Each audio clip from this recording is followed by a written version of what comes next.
Hello लोगोफोर बरायबाय बड' जब info official YouTube चेनेलाव आसा खालामो नोंथांमोना गासैबो मोजां दङ।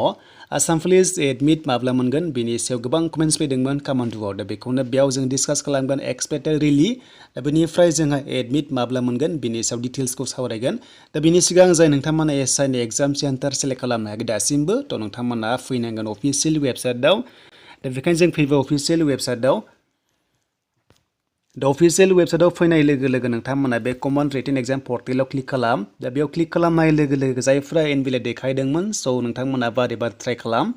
दा खननै खनथाम ट्राइ खालामनांगौ बा नोंथांमोना दसे थानानै ट्राइ खालामनांगौ अब्ला हारसिंनो अट'मेटिक एक्टिभ जादों खायसेनिया दा बेखायनो नोंथांमोना ट्राइ खालाम दा सासे लोगोनाबो जादोंमोन दा फाइनालि एग्जाम सेन्टार डाउनलड खालामनो हाबाय बेनो जाबाय नगाव डिस्ट्रिक्टनिफ्रायमोन थ' बिथाङा दायो एग्जाम सेन्टार सेलेक्ट खालामनो हाबाय दा बेखायनो नोंथांमोनाबो ट्राइ खालाम हारसिंनो जायो थ' बेफोर जाबाय टेकनिकेल इसुनि थाखाय जादोंमोन दा बेखायनो नोंथांमोना बेयाव ट्राइ खालामबाय था एप्लिकेसन नाम्बार बेनिफ्राय नाम्बार होनानै थ' नोंथांमोना रेजिस्टार खालामना ला थ' बिनिफ्राय एडमिट कार्ड माब्ला मोनगोन बिनि सायाव नोंथांमोना डिटेल्सखौ गोबां नेगासिनो दङ जे एडमिट माब्ला मोनगोन आरो मेनलि आसाम पुलिसनि रिजाल्टआ माब्ला ओंखारगोन दा बाथ्राया जाबाय हलि दा हलियाव जोंहा माखासे अफिसफ्रा माखासे बन्द' दङ बेखायनो जानो हागौ होआखैगोन आसा खालामो नोंथांमोना लास्ट उइकआव मोनथारथों एबा हलि जोबनाय लोगो लोगोनो आसाम पुलिसनि रिजाल्टखौ मोनथारथों एबा मोननो हानायनि चान्सआ दङ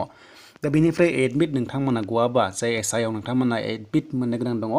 बेनिबाव नोंथांमोना बे नाम्बाराव कन्टेक्ट खालामनो हागोन बा कल खालामनो हागोन बेनिफ्राय मेलबो खालामनो हायो सिएलपिआरबिआव नोंथांमोना मेल खालामनो हायो टाइमिंआ जाबाय 10 AM निफ्राय 5 PM सिम नाथाय बिथांमोना कल पिकआप खालामाखै मानोना गोबां कन्टेक्ट खालामदों जायनि जाउनाव बिजि जादों थ' बिनिफ्राय एडमिट माब्ला मोनगोन आसाम पुलिसनि कमान्ड'आव दा बाथ्रा जाबाय लोगोफोर जोंहा दायो माजुलियाव रिलिज जागासिनो दङ दाखालिनि ABUPआ लोगोफोर जोंहा रानिं जागासिनो दङ जायनि जाउनाव लेट जादों बे जाहोना जाबाय कड अफ कन्डाक्ट इलेक्सननि थाखाय जादोंमोन बिनि थाखायनो एडमिटआ दासिमबो होथ'वाखै आसाम पुलिस कमान्ड'आव थ' बिनिफ्राय रिलिया बबेयाव जागोन थ' रिलि बबेयाव जागोन बिनि सायावबो गोबां कमेन्ट्स फैदोंमोन जे आसाम पुलिस कमान्ड'आ रिलिया फिल्डआव जागोन ना रडआव जागोन दा जाय बिथाङा थ' आसाम पुलिसाव मावखानाय दं अलरेडि थ' बिथाङा जास्ट एसे इनफरमेसन होदों बेनो जाबाय रडआव जागोन बादि होनदों थ' रडआव जागोन बादि होनदों मानोना 4.8 खारनांगोन जिथु मेल केन्डिडेट बेखायनो लं डिस्टेन्स जायो बेखायनो रडआव जानायनि चान्सखौ बांसिन 80% चान्स होदों थ' फिल्डआव जानाय लोगो लोगो ओरैबायदि जागोन थ' फिल्डआव जायोबा 5 किल'मिटारखौनो लाबाय हमना ला जोङो थ' रानिं खालामनायाव राउन्डआव एसे प्रब्लेम जानो नागिरो मानोना गोबां केन्डिडेट्स दङ बेखायनो 100% लाथ'दों रडआवनो जानायनि चान्सआ दं आसाम पुलिसआ आरो बे जागोन मान्दाकान्ता एबा गुवाहाटियाव जागोन बादि होननानै बुंदों